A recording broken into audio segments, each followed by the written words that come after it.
Hello and welcome. This is Rooflemonger, and my friends, we got a bit of an info dump for Guilty Gear Strive. Now we know, unfortunately, yes, the game has been delayed till June, which sucks, but we got some good news, and some of that good news is we may have another open beta test. So this video will be two parts. I'm going to do the Q&A they did with the developer, and also I'll go over the character overviews they did for I-no and Anji, so just use the timestamps to skip to whatever you want to see. That said, we will start with the Q&A first. So 4 questions were asked of the developer, and the first one was, how do you think the Strive netcode will affect other fighting games from Arc System Works? And Kitano-san explained that they are exploring options on other Arc System Works games getting rollback netcode. Not going into any specifics, so, let your hype engine run away with you, right? But they're not talking about anything specific, but looking at requests and feedbacks, determining which games should be prioritized, bringing rollback to them. And they're not sure if they'll apply specifically the Strive netcode because it was made for Strive, or just, using other middleware as in proper GGPO. So basically the answer does nothing but inflame your imagination, but heck, Blaze Blue with rollback, I'd definitely be down for that. Second question was, will there be optimizations to the lobby? And I want you to look at Kitano's face. The question was asked before it was even translated. This is the face of a man who went through 1,000 feedback surveys, and he knows. Obviously, Guilty Gear Strive got delayed, and the lobbies are a big part of it. And you can just see that all over his face. So in response to the question, yes, the game was delayed, and one of the biggest reasons was feedback from the open beta. They want to make the experience as optimized as possible for everyone right now, and they're currently exploring their options. And also stated directly here, they are looking into the possibility of a second open beta test. I know we've all been fiending, and hell, certainly me as well, right? So the delay sucks, but if we can get just another taste, that'll hopefully tide us over till we get to that point. Also stated here was they're looking into the server issues, as there was a lot of server issues in the first few days, on top of improving the lobby. Finally coming to, please be patient while we work to improve the experience. Question number 3. After the beta, we noticed that characters move a bit more slowly than previous incarnations in the game, and also do more damage than previous incarnations in the game. And to that response was, the open beta is nowhere near final. It's roughly where they want to be, but there's a lot of fine tuning to be done yet. They didn't say this, but it's more likely an older build of the game as well.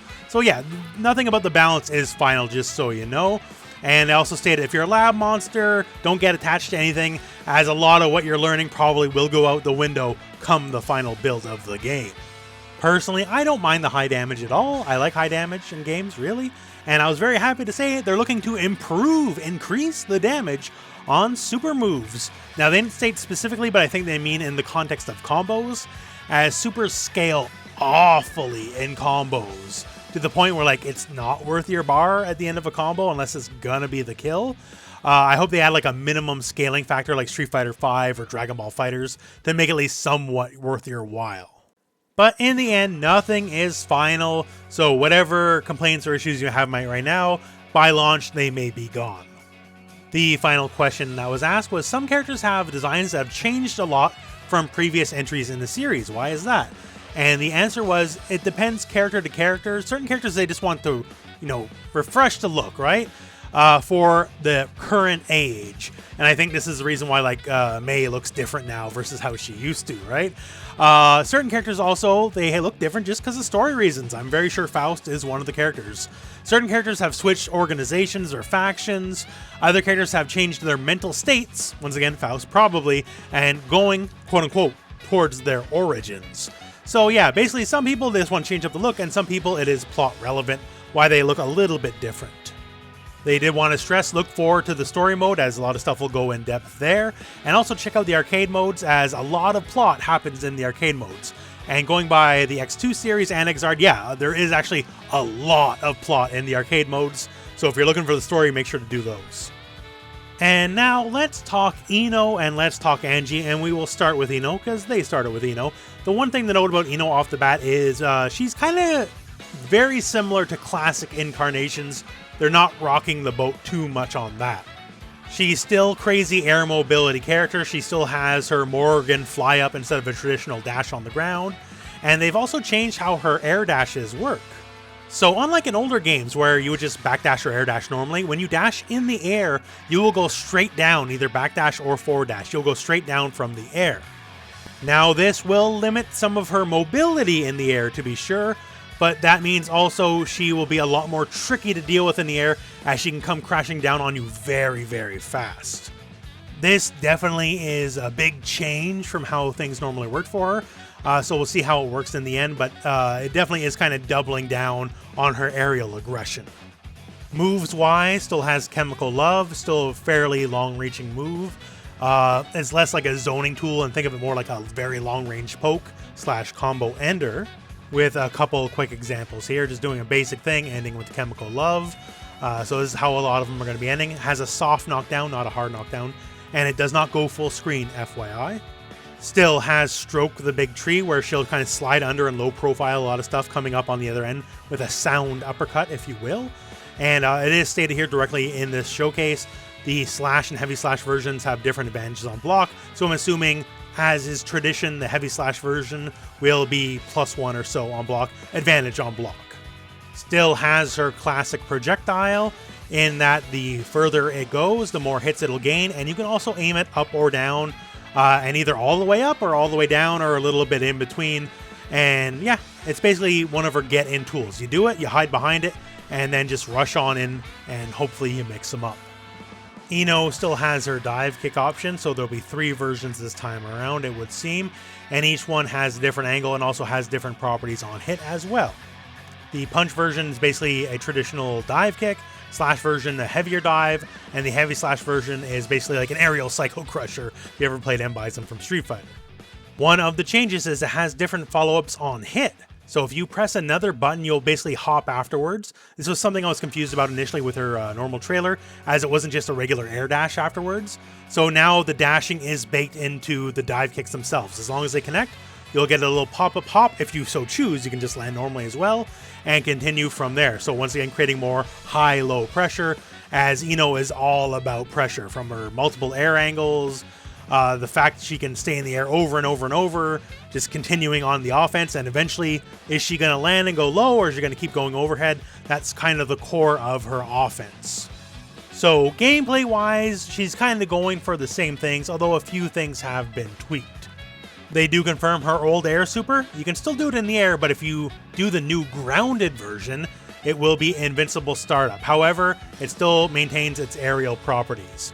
The second super, which you just saw a little glimpse of there, they stated it's not done yet, but we get a little hint here. We get a little hint because it whiffs, unlike the trailer where we saw Connect, and on whiff, it's very reminiscent to her old boss move in X2. So this is something you only do as the boss, not as the playable I-no. And we saw the little danger sign show up for a split second. So in maybe on hit we get a cinematic, and on whiff we get the danger signs like the old classic boss move. And in case you don't know how it works, wherever it says danger, well, don't be there. And that was our look at I-no. So once again, they say here she's not 100% done, so if there is another open beta, maybe don't expect her, but still pretty cool as all things are considered. Anji, for better or worse, is also very similar to his classic form, and if you don't know what I mean by for worse, well, you'll find out, I guess. Let's go over it. So basics wise, he has a lot of his classic normals, although obviously updated with new models, all that kind of stuff. He is a character that skipped the Xrd series. He's only in the X2 series of games, just so you know.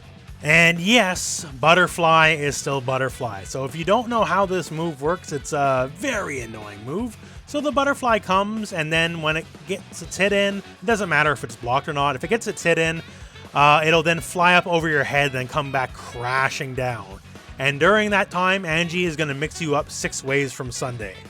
If you dare try to stick a button out, he recovers very fast. He'll recover before you do, and he can just bop you and, counter hit you, and then hit you once, then the Butterfly lands on your head, then he hits you again for a full combo, or he can just try to throw you before it hits, or there's just a million things. When the Butterfly is coming your way, basically, you're in a bad spot, and Anji is laughing all the way to the bank. So for newer Guilty Gear players looking forward to this game, when the time comes, you'll find out soon enough, you will learn to hate that move. Next up, classic-wise, is Fujin. Fujin is still here. It was not stated if it retained any of the invincibility it usually has, because part of why this move was so silly was it was an invincible startup move.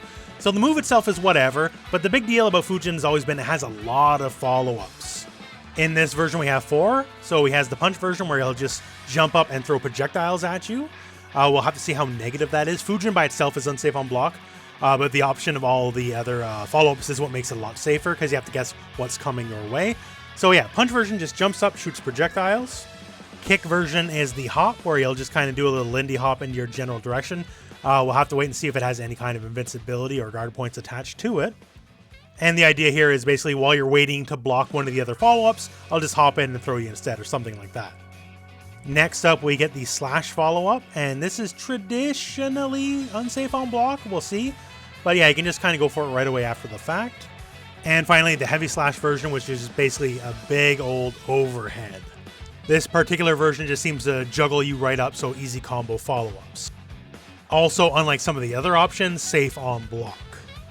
And now we have confirmation from the earlier trailer. We got this guy right here, his uppercut style move.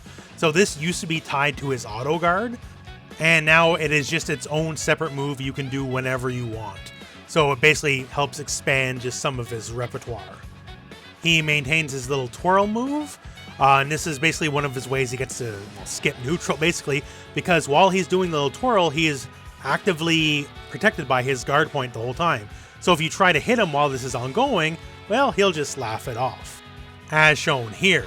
So he'll just basically get a little spark on him, saying, haha, I went through your move. So it's just a way to kind of just go through stuff, and then an example as shown there, throw the enemy and just get some offense in. So Anji in the end is still definitely a tricky devil. He's still got guard points to go straight through your stuff. He's still got the butterfly, which you'll learn to love to hate, trust me on that one. Right there we just saw a super. Unfortunately, just like I-no, he does not have his second super ready to go, at least that's what they're saying. So once again, if there is a open beta test, well, they might not be in it again. But hey, them's the breaks. At least we get a look at the characters. And that's all the info we have for now. It is a shame Guilty Gear Strive got delayed, yeah, but it got delayed for all the best reasons, so I guess I'm okay with it. We got more news to come. They stated there'll be more character showcases of I-no and Anji to come in the future as well, and we might have another beta test to work with. So hopefully that's the case. That at the very minimum helps scratch the itch we have all developed since the first one, and we'll just go from there, and I just want to play Guilty Gear Strive. So that all said, my friends, that is the end of this video. Thank you very much for watching. Hope this video has found you well, and hey, when the time comes, go out and play some Guilty Gear.